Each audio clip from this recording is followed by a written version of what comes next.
la grabación porque si no nos de ratito tenemos allá afuera fuerzas especiales. Pues bueno, gloria al Señor. Pues ya estamos una vez más aquí, voy a seguir con el tema. Este tema ya nos ha abarcado bastante tiempo, pero en la medida que en la medida que vamos buscando, que vamos viendo, pues la verdad que estamos viendo que es un tema muy extenso y estamos hablando. La semana pasada hacía yo un llamado a que saliéramos de Babilonia, ¿verdad? Apocalipsis, Jeremías, Isaías, ellos hacen un llamado a que la gente salga de Babilonia.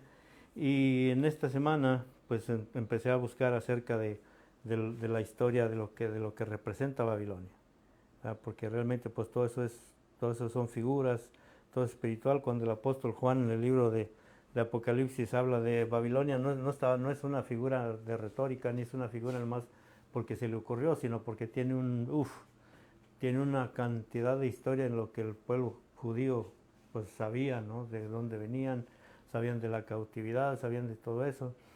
Entonces por eso él lo pone y lo representa de esa manera, y pues de una manera el Padre se lo muestra al apóstol Juan en esa dimensión de salir de Babilonia. Y también tenemos Mateo capítulo 24, ¿verdad?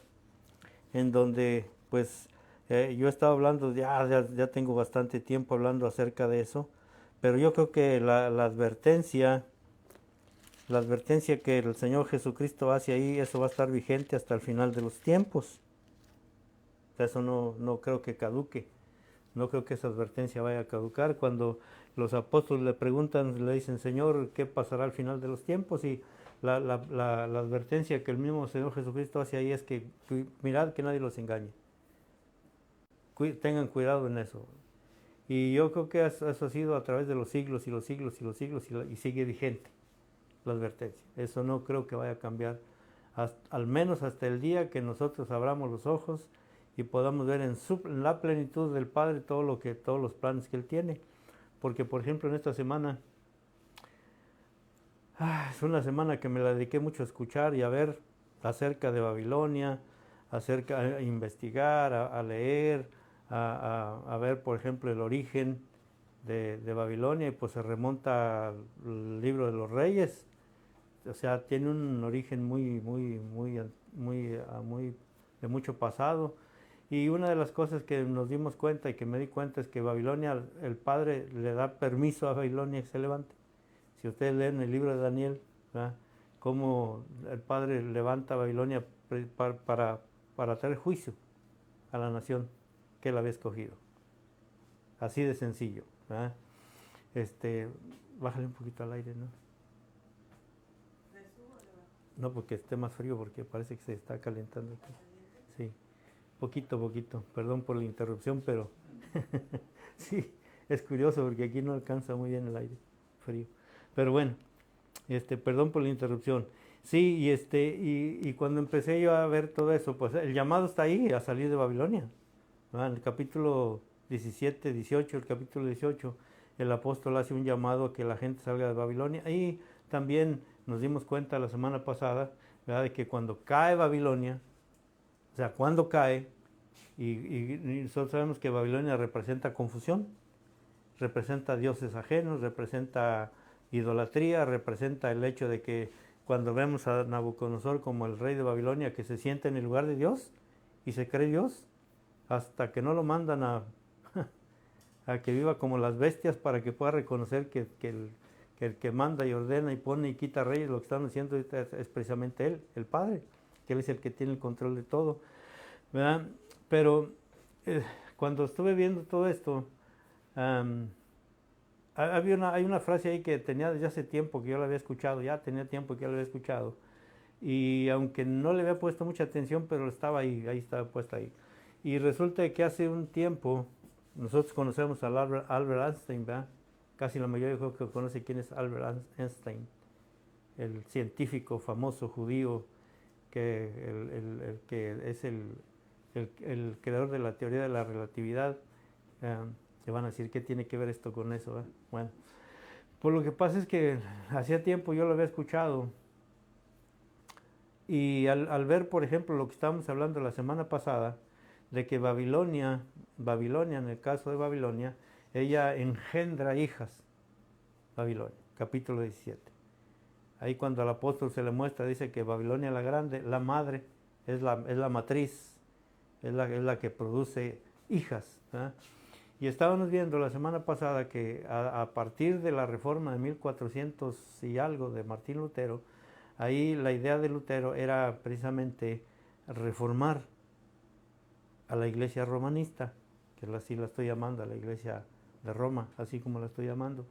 Y a partir de ahí pues se desarrolla una serie de acontecimientos que cuando uno empieza a ver es tan vasta la información que hay acerca de eso y que viene a recaer a través de la historia en muchos personajes muy, muy importantes, muy, muy sobresalientes que de alguna manera pues ellos han estado tratando, viendo el hecho de cómo visualizar a Dios, o sea, cómo explicarlo de alguna manera. Y entre las cosas que de la frase esa que yo escuché mucho de este señor, que en una ocasión le preguntan que si él cree en Dios, no sé si lo habrán escuchado por ahí, y él dice que cree en el Dios de Spinoza, y pues me puse a buscar Spinoza, me puse a buscarlo y resulta que hay tantas cosas que en el día de hoy podemos ver y que de alguna manera, cuando yo las empecé a juntar una por una, pues hay una confusión tremenda, tremenda confusión, realmente de poder describir o de poder expresar o de poder mostrar lo que es Dios. ¿Verdad? Cuando empecé a ver todo eso, pues empecé a ver, por ejemplo, que me empecé a ver, a ponerlo así como a juntarlo y me fui al principio de la creación, me fui al libro de los principios, al Génesis. Y una de las cosas que me di cuenta es que realmente la mayoría de las teorías filosóficas o de las almas, hasta dentro de lo que es la iglesia romanista, la iglesia evangélica, hay un común denominador que casi es el que más nos guía a nosotros, y es el de lo bueno y de lo malo. Esto es bueno y esto es malo.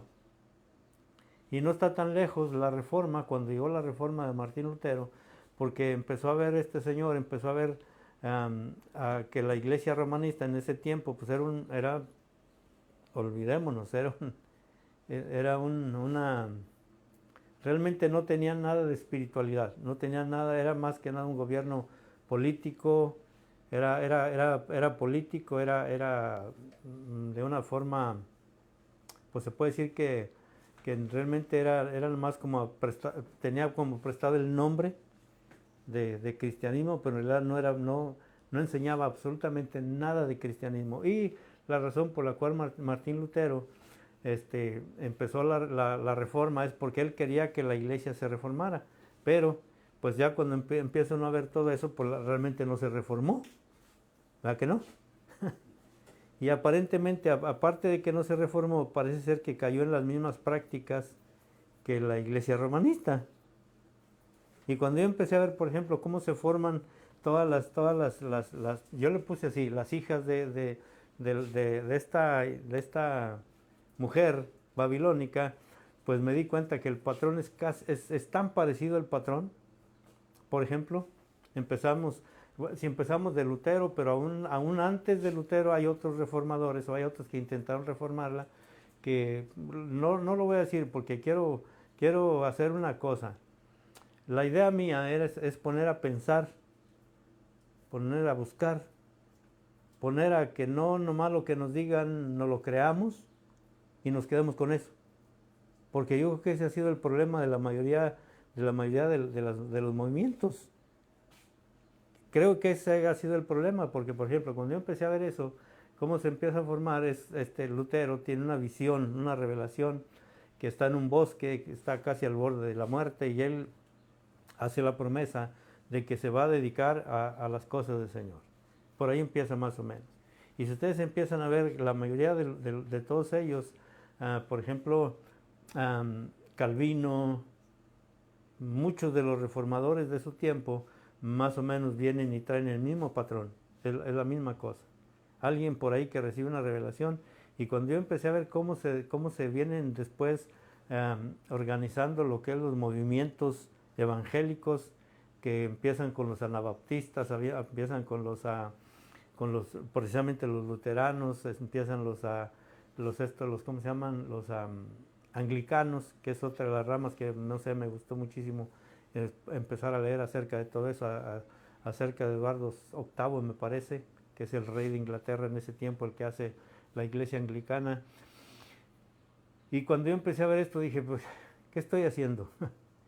Estoy viendo historia, estoy viendo realmente, pues como que parecería estar un poquito medio aburrido hablar de todo eso, pero yo creo que se tiene que ver para poder saber el origen de dónde surgen todas estas hijas que en realidad no tienen nombre, ¿o sí? Sí han visto algún... Babilonia tiene su nombre, pero las hijas, o sea, las que vienen, miren, vamos a leerlo, capítulo 17 del libro de Apocalipsis. Uy, hasta cayó aquí, parece que la Biblia ya sabe.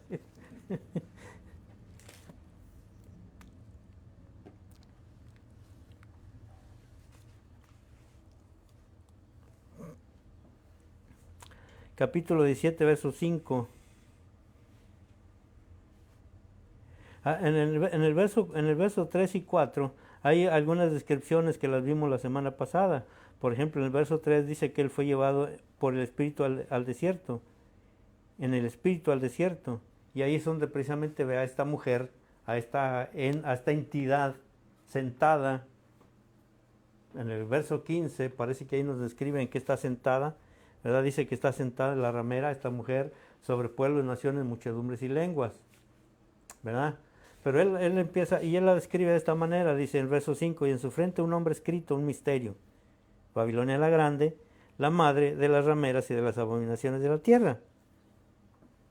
Entonces yo lo que estoy señalando es que a partir de lo que consideramos Babilonia, y no tanto por lo que yo diga, sino por la historia, si nosotros nos ponemos a buscar un poquito acerca de la historia romanista después del año 300, después de la conformación como religión-estado en el pueblo romano, pues nos vamos a ver toda la secuencia que viene, todo aquello de lo que se forma esta mujer a través de los siglos, a través de los tiempos, y que al final de cuentas viene a ser una confusión tremenda, porque en el tiempo, cuando Lutero se levanta, es precisamente por eso, porque mira que no realmente una de las razones por las cuales se levanta él es el hecho de que están vendiendo indulgencias en ese tiempo, y es en la cosa en la que él está en contra, están vendiendo la salvación en ese tiempo.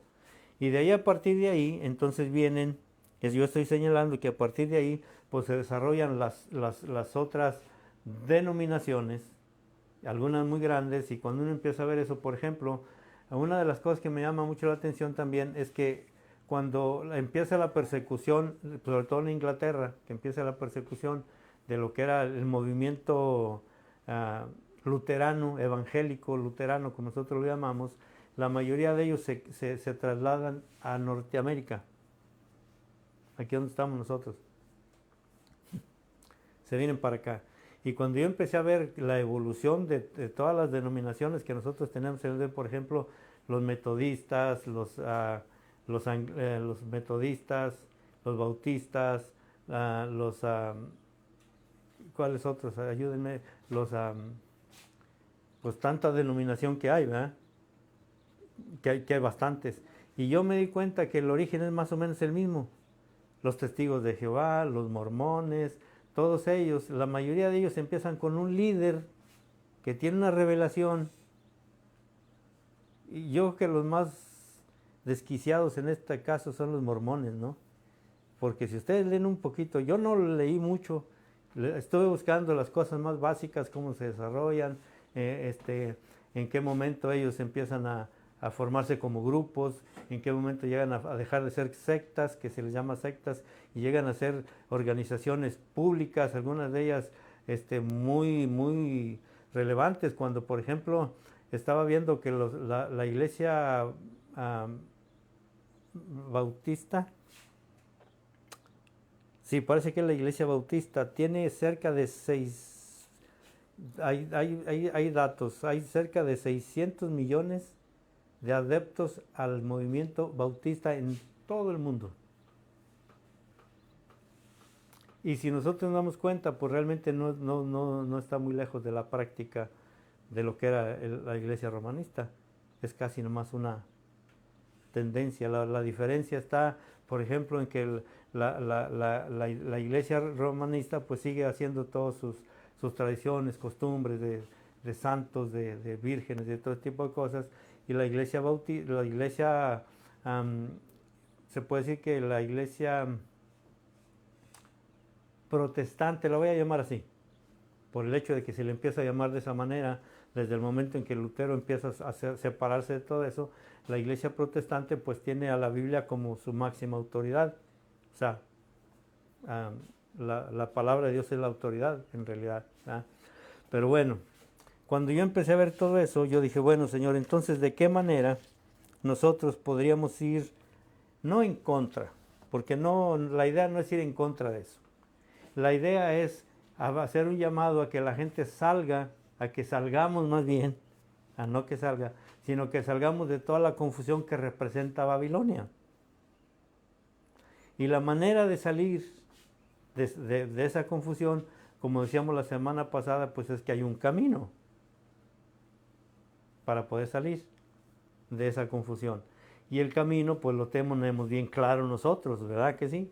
O sea, yo creo que nosotros tenemos el camino bien claro, bien definido, bien preciso. Y el camino se llama Jesús. O sea, no hay otro camino para poder salir de ahí, de todo esto que se ha formado. Ahora, en el capítulo 18, el libro de Apocalipsis, quiero que lo leamos, por favor, y vamos a ver el verso 21. Porque el hecho, no nomás es el hecho de que por ejemplo, en el capítulo 18 del verso 1, pues ahí es cuando vemos que desciende un ángel, ¿verdad? Y derriba a Babilonia, la derriba. Pero aquí en el verso 21 yo creo que quiero que lo leamos muy detenidamente, porque todo el capítulo 17 y 18 habla precisamente de eso, del derribar Babilonia, cómo funciona, hasta cómo se viste, porque ahí tiene las vestiduras. Y pues yo sé que hay muchos hermanos por ahí que la han asociado con la vestidura de la iglesia romanista, de cómo se visten, del oro que tienen, de la potencia que tienen, de la influencia que tiene, de todo eso. Y en el capítulo 21, el capítulo 18, verso 21, miren lo que dice. Dice, en la visión del apóstol, en lo que se le da a ver, dice que él mira un ángel poderoso. Y pues nosotros sabemos que un ángel es, ¿qué es? ¿Qué es un ángel? Un mensajero. Simple y sencillamente como eso, ¿ah? O sea, no podemos nosotros definir, pues un ángel es como, o ponerle una figura grandote con alas, no. Aquí nosotros vamos a ver como un ángel mensajero, dice, y un ángel poderoso tomó una piedra, como una gran piedra de molino, y la arrojó en el mar diciendo, con el mismo ímpetu será derribada Babilonia, la gran ciudad, y nunca más será hallada. Una piedra. ¿Les dice algo la piedra angular? La única manera de derribar a Babilonia es con una piedra. No hay otra forma. ¿Quién es la piedra angular? Jesucristo es la piedra angular. O sea, yo creo que hasta ahí estamos bien, ¿verdad? Hasta ahí vamos bien. Ok. Ahora, cuando yo empecé a ver esto, yo le dije, Señor, bueno, vamos a ver cómo nosotros podemos poner esto en contexto para poder realmente salir de todo esto. Ahora, Babilonia, lo que representa Babilonia, ya estaba escrito. O sea, hay un plan perfecto que Dios tiene para esto. O sea, saben que lo que yo estoy hablando en el día de hoy no es nada nuevo. absolutamente nada nuevo. Todo esto ya está escrito. Porque cuando uno se pone a ver, por ejemplo, el libro de Jeremías en el capítulo 51, la forma en cómo, fíjense bien, cómo el Padre da la sentencia contra Babilonia en el tiempo de los profetas, de cómo cae, y es precisamente lo mismo. Hay un solo camino para salir de Babilonia. Y el llamado es el mismo que el profeta hace. Salid de ella, pueblo mío, para que no sean parte de sus plagas. O sea, para no ser parte de eso. Y cuando estaba viendo esto, yo me puse a pensar, bueno, tenemos la piedra angular. Y la piedra angular, pues nosotros sabemos que está en la revelación que se le da a Simón, el hijo de Jonás, capítulo 16 de Mateo. ¿Verdad? O sea, cuando uno empieza a ver esto, yo creo que nosotros vamos a tener que buscar un poquito más acerca de realmente de lo que es Cristo. Y yo estoy hablando ahorita, estoy haciendo hincapié en que la palabra Cristo nosotros la tenemos que sustituir por la palabra original que es Mesías. Porque cuando yo hablo de Cristo, pues estoy hablando de una palabra griega, de la traducción del arameo o del hebreo, que es Mesías, a la palabra Cristo. ¿Verdad?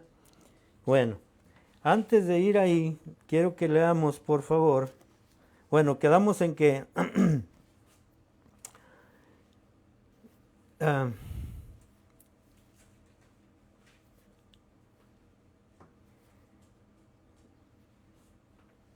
déjenme acabar de leer todo el capítulo, porque yo creo que está muy interesante la forma en cómo a Babilonia se le termina su tiempo. Pero cuando se le termina su tiempo, acuérdense, en el capítulo 18, ahí es en donde dice que cuando esto cae, dice que entonces Babilonia se hace habitación de demonios. Capítulo 18, vamos a leerlo. Porque estamos viendo cómo cae Babilonia, o sea, cómo es derribada, es con una piedra, pero al mismo momento que es derribada, en el capítulo 18, en el verso 1, dice, después de esto vi otro ángel de encender el cielo con gran poder y la tierra fue alumbrada con su gloria. Y clamó con voz potente diciendo, ha caído la gran Babilonia y se ha hecho habitación de demonios y guarida de todo espíritu inmundo y albergue de toda ave inmunda y aborrecible. O sea, parece ser que como que no queda deshabitada. ¿Verdad? Parece que sigue permaneciendo, pero aquí en el capítulo mismo 18, cuando Babilonia es derribada con esa piedra, con una piedra de molino, acuérdense también, dice la escritura, que si esa piedra cayere sobre alguien y no reconociera, será desmenuzado.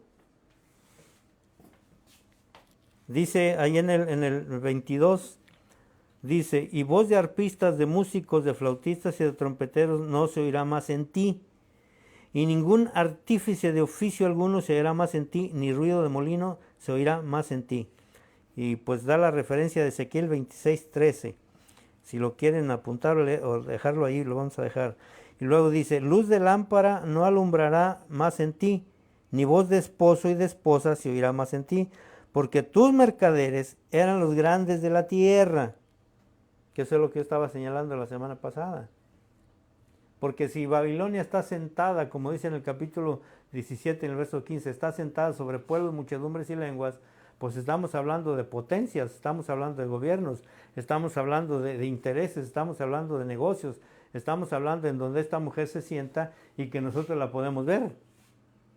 Tan simple, voy a poner un ejemplo, tan simple como esto, ¿verdad? Una de las cosas que más me llamó la atención es que hay una de estas denominaciones, pues la voy a señalar como la denominación bautista, que cuando nosotros empezamos a ver que es un super imperio en el día de hoy. Tiene hospitales, tiene bancos, tiene casas de crédito. ¿Qué es? Es un imperio.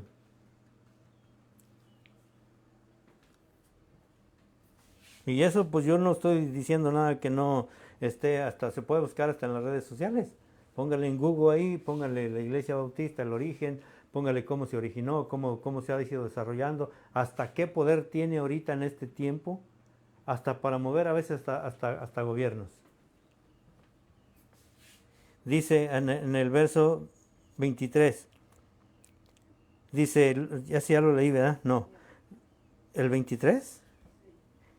Oh, sí. En el 24, sí, en mercaderes, sí. Porque tus mercaderes eran los grandes de la tierra, pues por tus hechicerías fueron engañadas todas las naciones.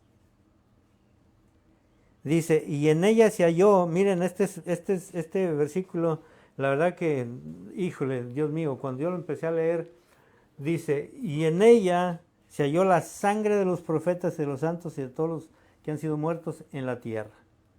¿Saben ustedes realmente, si nos vamos a la historia, cuánta sangre ha sido derramada y sigue siendo ahorita todavía por esa causa? Miren, empecé a ver, por ejemplo, le puse la palabra mártir. Y pues mártir, nosotros sabemos que es alguien que muere por una creencia, por una razón, y lo eliminan, prácticamente lo matan, ¿verdad? Cuando yo empecé a ver eso, empecé a ver desde la persecución que la iglesia tiene. Cuando hablo de la iglesia, no estoy hablando de la iglesia que nosotros conocemos en el día de hoy. Realmente no. Yo estoy hablando del grupo de gente que creyó en su tiempo, que realmente la persona que había venido en tiempos del Imperio Romano, que se llamaba Yeshua, que era realmente el Mesías que el pueblo de Israel estaba esperando. Y que no formaron grupos como nosotros los conocemos en el día de hoy, sino que se reunían en casas. Ahora, no estoy en contra de los grupos grandes, ¿verdad? Porque realmente por la necesidad de nuestra sociedad, pues tenemos que tener lugares para reunirnos. Nosotros estamos orando y pidiendo al Señor que nos dé un lugar un poco más grande para reunirnos. O sea, no estoy diciendo que ni estoy en contra de eso, ¿verdad? Dice, pero cuando yo empecé a ver esto, empecé a ver, por ejemplo, la persecución por el Imperio Romano. Y habla de miles de gente que fue martirizada en ese tiempo. Habla de casos muy específicos, por ejemplo, cuando Nerón incendia Roma, que es historia eso, ¿verdad? Que empiezan a ver, y el chivo expiatorio que encontraron en ese tiempo, ¿quiénes eran? Los cristianos. Y cuando uno mira la forma de ejecuciones que esa gente tenía, ¡oh! Padre mío, una de las que más me impresionó, bueno, algunas, porque hay algunas, una de las que más me impresionó fue el hecho de que a la gente la estacaban. ¿Sabe qué es estacarla? ¿Verdad? Sentarla en un pico, llenarla de brea y prenderle fuego para alumbrar las calles de Roma. Eso es historia. O si no, aquellos que llevaban a los coliseos romanos para... ¿Sí? A los tigres, a los tigres. ¿Verdad? Yo no estoy diciendo nada que no sea historia. O sea, si nos ponemos a buscar un poquito, y olvídese, mi hermano, cuando empezamos a ir, por ejemplo, al año 100, al año 200, al año 300, al año 400, cuando supuestamente el imperio del año 320, por ahí, hace se puede decir que la religión la hace, ¿cómo se dice? Ayúdenme. Se hace estatal, se hace al Estado. El Estado la tiene como la religión oficial. La persecución no para. Porque entonces empieza el antagonismo entre los grupos que se levantaron a favor del imperio y aquellos que estaban a favor de lo que era el verdadero evangelio. Y es historia, busquen por ahí esa historia de cómo se levanta en el tiempo de Constantino. Hay un hombre ahí que se llama Quinto Arrio, se puede decir que la doctrina arriana, que también fue muy perseguida, y estaba viendo que aparte de eso, realmente lo que ellos buscaban en ese tiempo no era realmente buscar una iglesia que estuviera conformada o que tuviera los principios básicos de lo que era el cristianismo, que eran las enseñanzas del Maestro, las enseñanzas de Jesús. Todo eso se hace político. Y a través de todo eso, seguimos la historia. Es una cantidad enorme de sangre que tiene esta ramera en sus manos. Y hasta el día de hoy parece ser que todavía siguen ejecutando por ahí en algunos otros países, de lo que sabemos, a gente que cree en el Evangelio. Todavía. Y llegamos, yo creo que a la parte más oscura. Yo creo que es una de las partes más oscuras, cuando la Inquisición se levanta precisamente en la iglesia romanista. Que es una persecución horrible, tremenda. Estaba viendo también las formas a lo mejor me voy a poner un poco dramático así, ¿verdad? Pero estaba viendo las formas de tortura que tenía la Inquisición, y de mis hermanos, hay cosas que son que hasta no se pueden ni siquiera decir. ¿Quién hizo eso? ¿Quién hace eso? Babilonia la Grande, la ramera. Y todo eso va a ser demandado de su mano. Pero para no estar, miren, y si es demandado de su mano, hay una advertencia. Ahí en el capítulo 17, por favor.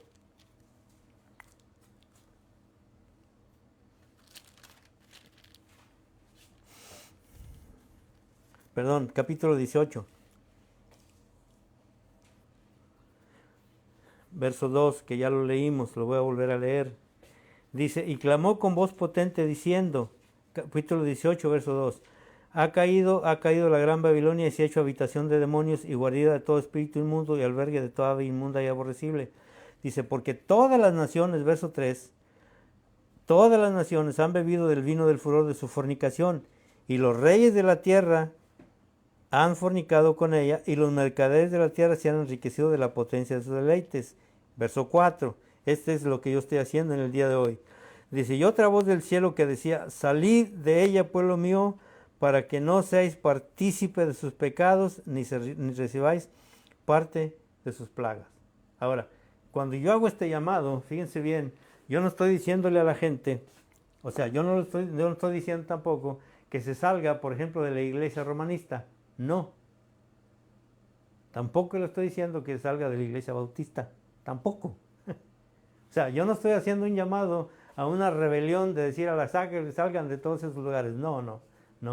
Esa no es la intención. O sea, esa no es la intención. La intención es que nosotros busquemos el camino correcto, aún estando dentro de donde el Señor nos tenga. Que busquemos realmente el camino, y yo sé que el camino no es muy, Isaías nos lo dice en el capítulo 53, ¿quién creerá a nuestro anuncio, Señor? ¿Sobre quién se ha manifestado el brazo de Jehová? El camino es muy angosto. O sea, el camino no es nomás decir, no, pues sí, no, el camino representa realmente, como dijo el Señor Jesús, el que quiera seguirme, que tome su cruz y me siga. O sea, no nomás es decir, vamos a derribar a Babilonia con la piedra angular y vamos a darle, no. Se trata de algo que en realidad, cuando nosotros empezamos a tener conciencia de esto, empezamos a ver que realmente no es cuestión de salir de las doctrinas, denominaciones, no, es buscar el camino correcto. Es buscar una relación realmente con aquel que tiene la revelación y que es Cristo en vosotros, la piedra angular en nosotros, que nosotros somos parte de esa piedra. Y si realmente somos parte de eso, Entonces vamos a irnos a ver a Romanos capítulo,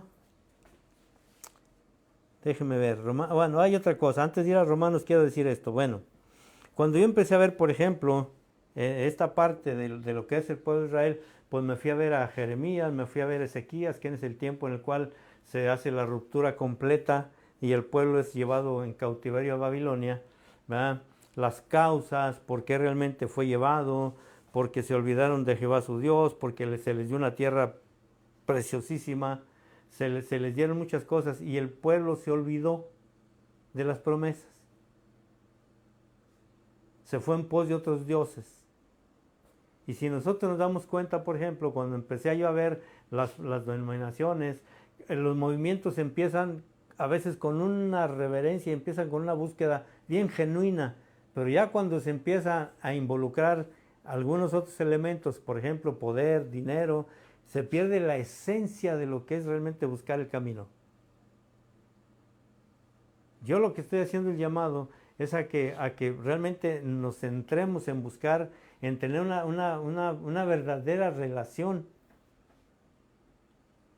con el que es el único mediador entre el Padre y el hombre. Si yo no conozco el camino, realmente yo me voy a extraviar.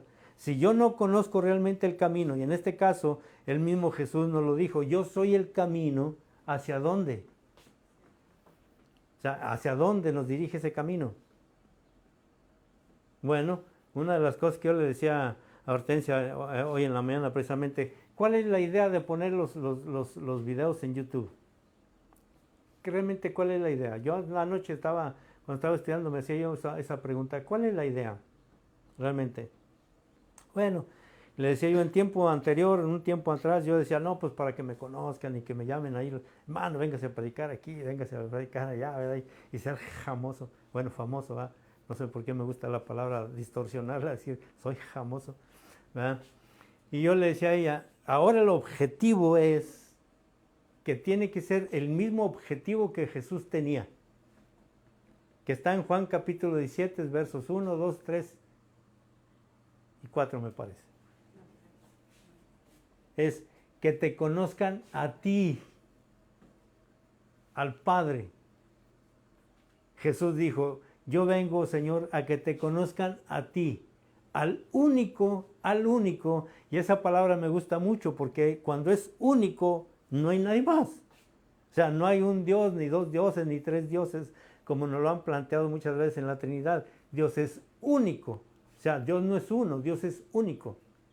Es auténtico, es el único Dios.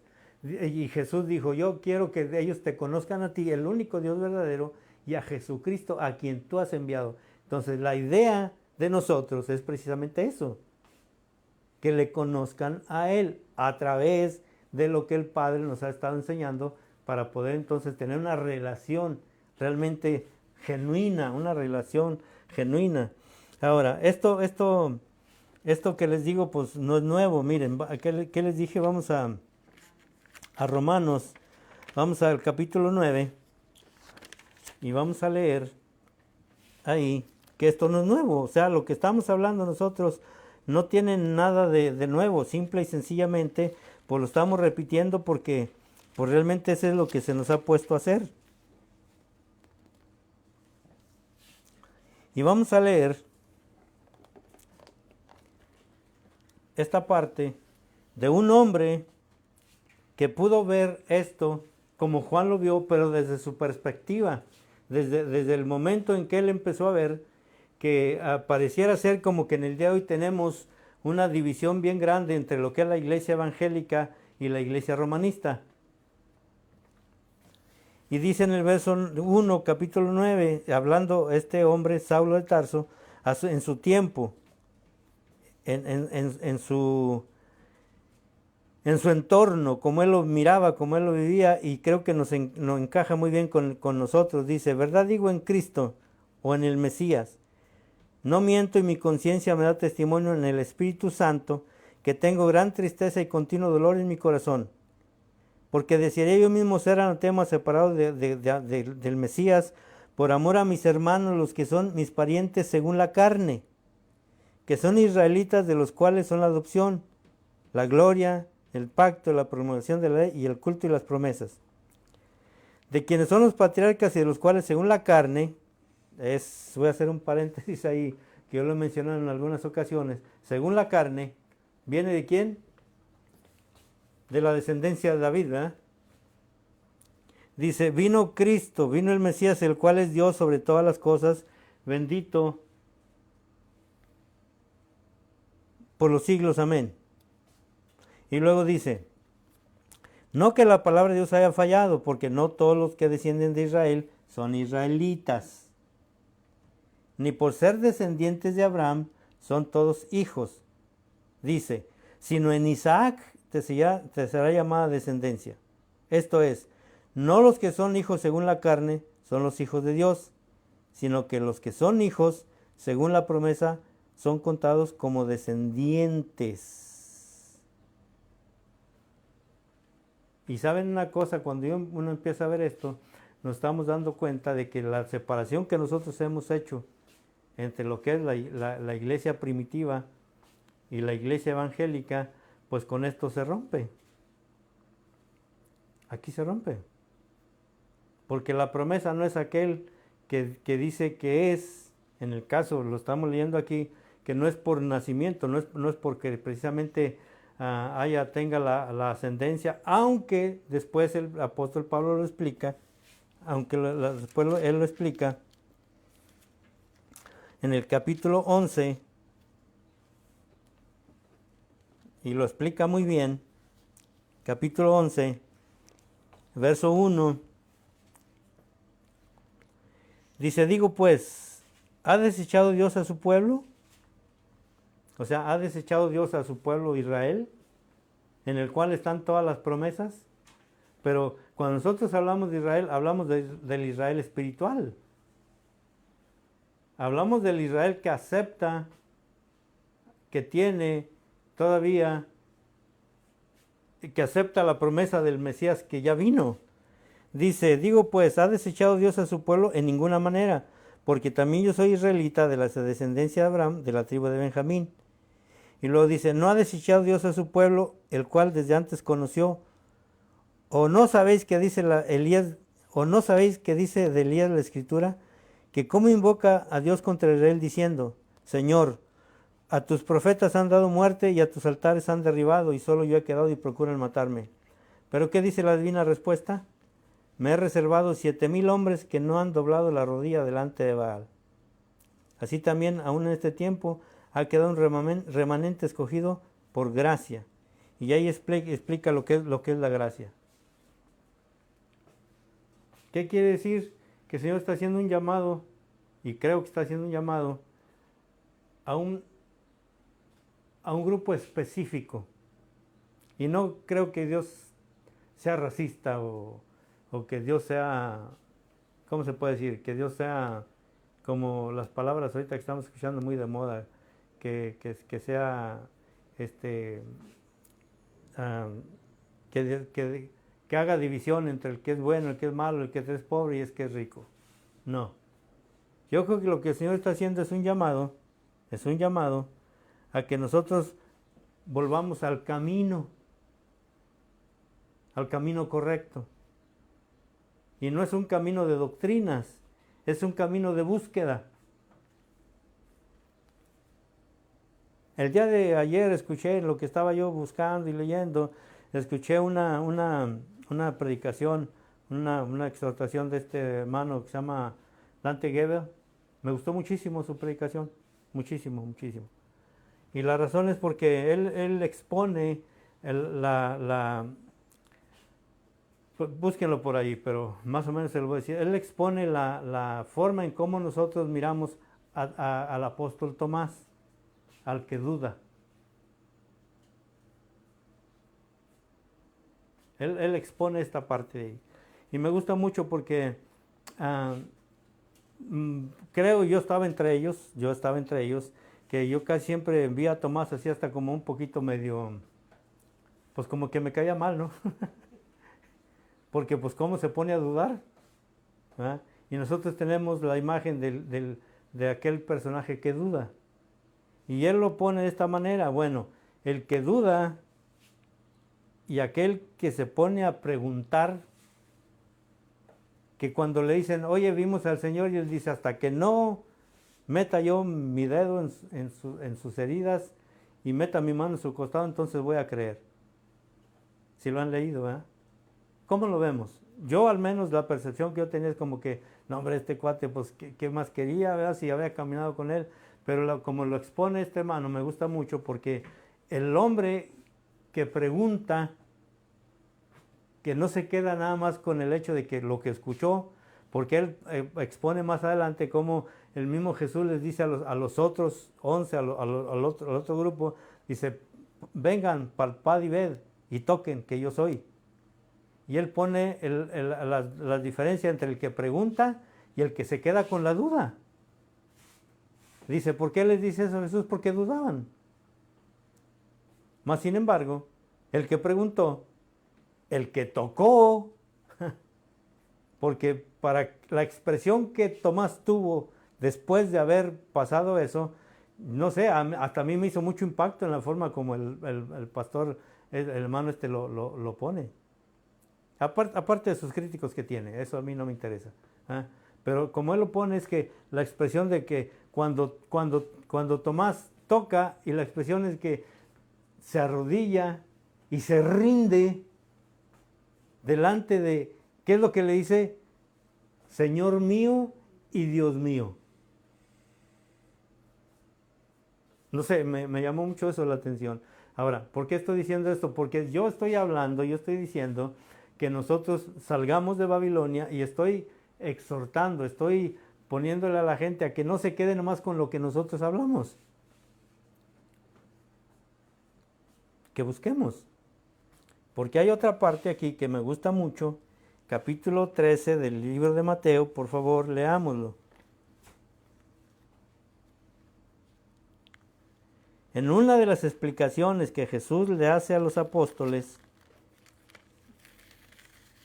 que esto es muy, muy interesante, cuando Él les explica la parábola, ahí en el capítulo 13, en el verso 10, dice que entonces acercándose los discípulos le dijeron, ¿por qué les hablas por parábolas? O sea, ¿por qué se los hablas por ejemplos? Y creo yo que en el tiempo que nosotros estamos viviendo, pues ya no hay forma de estar viendo los ejemplos. Es tiempo de que nosotros nos pongamos a buscar realmente, a profundizar un poquito más acerca de los misterios que el Señor tiene para nosotros, y que solamente pueden ser revelados a través del trabajo y de la revelación de Cristo en nosotros. Dice ahí en el verso 18, verso 18, ¿sí? Capítulo 13, verso 18. Después de la explicación que Jesús les da a los apóstoles, que es toda parte del capítulo, pero aquí en esta parte, mire lo que dice, oíd pues vosotros la palabra del sembrador. Se las voy a explicar. Jesús les dice, les voy a dar la explicación, ¿verdad?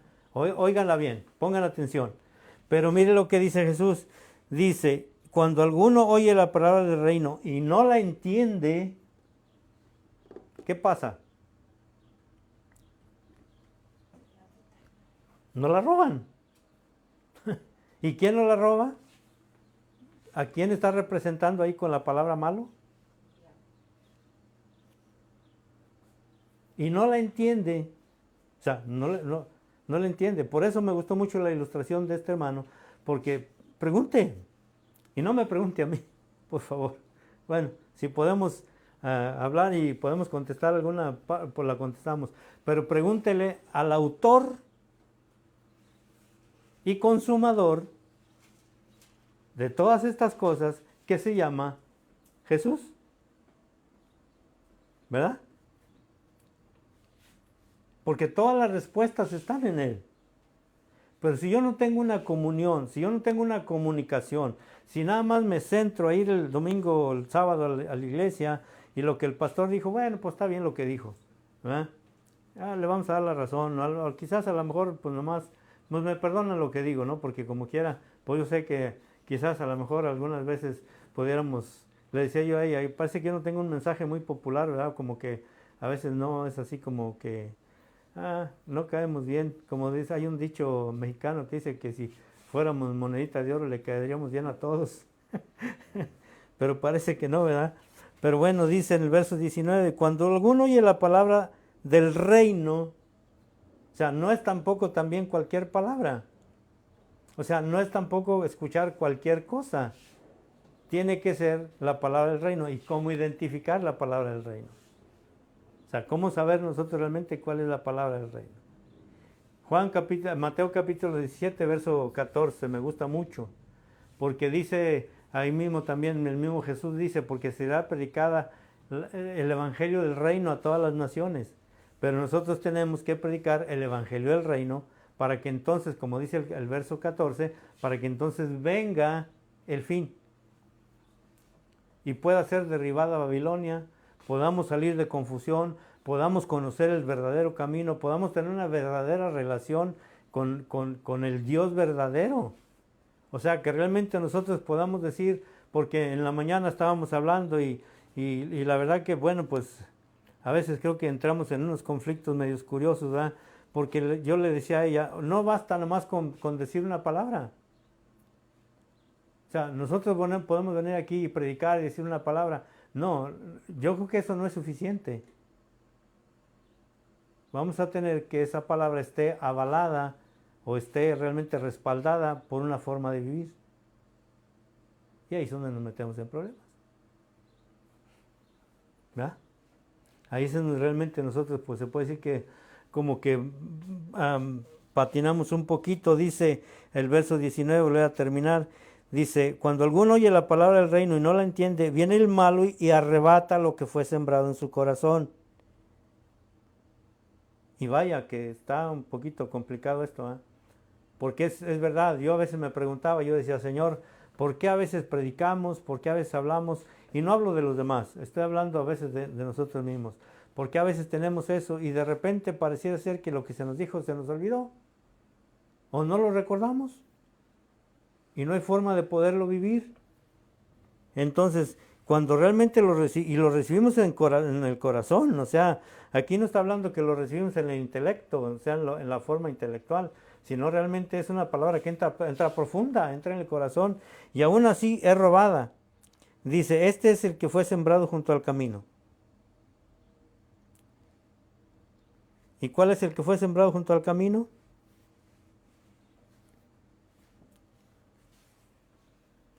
El que viene los afanes, las cosas, los problemas, y se nos olvida.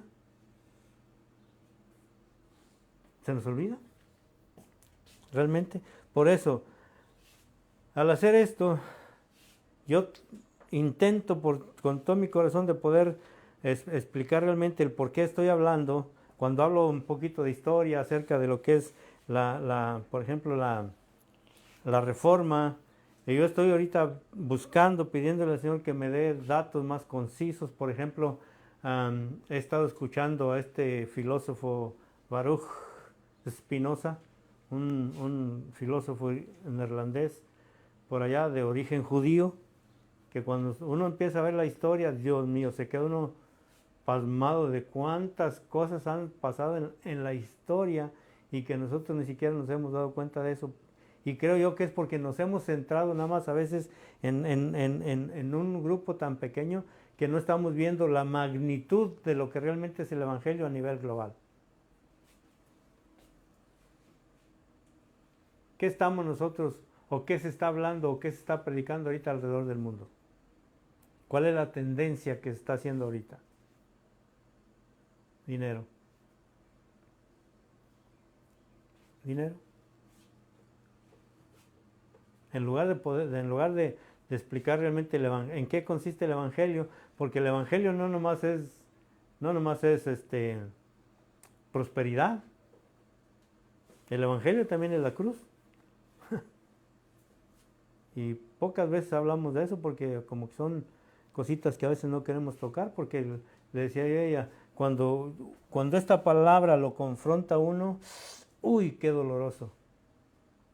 porque esta palabra nos da conciencia realmente de lo que somos. De lo que somos realmente. ¿Y qué somos realmente en el día de hoy? Yo espero que no seamos gentes llevadas por doquier, como dice la Escritura, como ondas del mar, que a veces escuchamos una cosa, escuchamos otra, y a veces tomamos de aquí, tomamos de allá, y al final de cuentas formamos una confusión tan grande, ¿verdad? Por escuchar a veces a tantas otras cosas, que realmente escuchar la voz, que yo creo que es la única voz que nosotros tenemos que escuchar, que es la voz del Hijo. ¿Y dónde está el Hijo? Díganme, ¿dónde está el Hijo? En nosotros. Ahí es en donde está el Hijo. Porque realmente el problema grave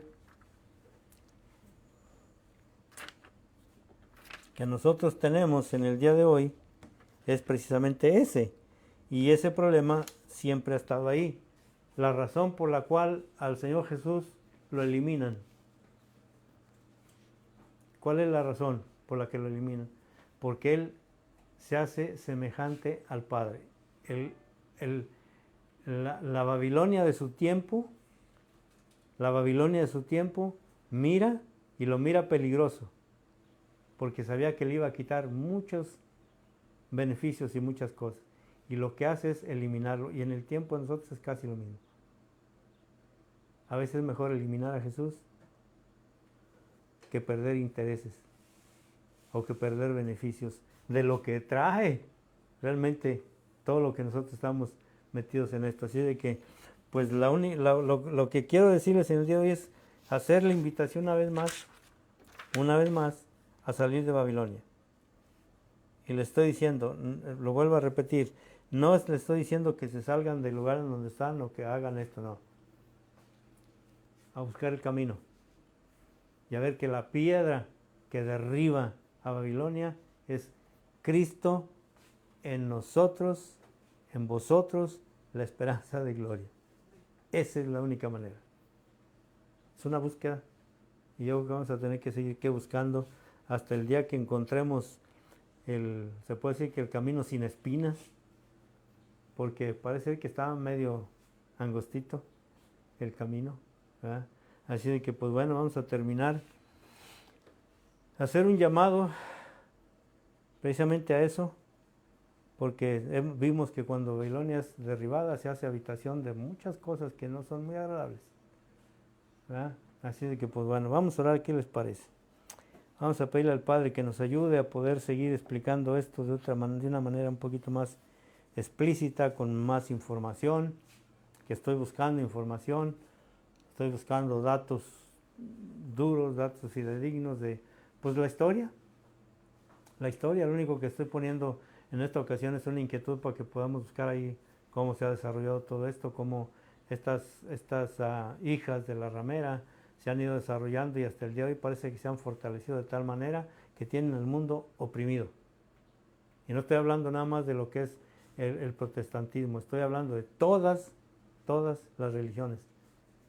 Capítulo 17 del libro de Apocalipsis, en el verso 15, dice que esta mujer está sentada sobre pueblos, naciones, muchedumbres y lenguas. Es decir, que está en todo el globo terráqueo. Ahí está. Amén. Vamos a orar. Padre, te damos gracias en el nombre de Jesús por este día. Bendecimos tu nombre, Señor, y pues la advertencia está ahí, Señor. Cuidado que nadie los engañe. Cuidado que nadie los engañe. Porque vendrán muchos en mi nombre diciendo, yo soy la piedra, yo soy el Cristo, y el Señor, muchos se engañarán. Capítulo 24 de Mateo 24 dice que aún a los escogidos cabe la posibilidad de ser engañados. Y Padre, en esta mañana yo creo que la única manera de no ser engañados es conocerte a ti, el único Dios verdadero, y a Jesucristo, a tu Hijo que tú has enviado, para que a través de la luz, del entendimiento, a través de la comunicación y comunión que tengamos con Él, podamos ser librados de la ira venidera, como dice tu palabra. Es nuestra confianza y es nuestro llamado, Señor. En el nombre de Jesús de Nazaret, de tu Mesías, gracias, Señor. Amén.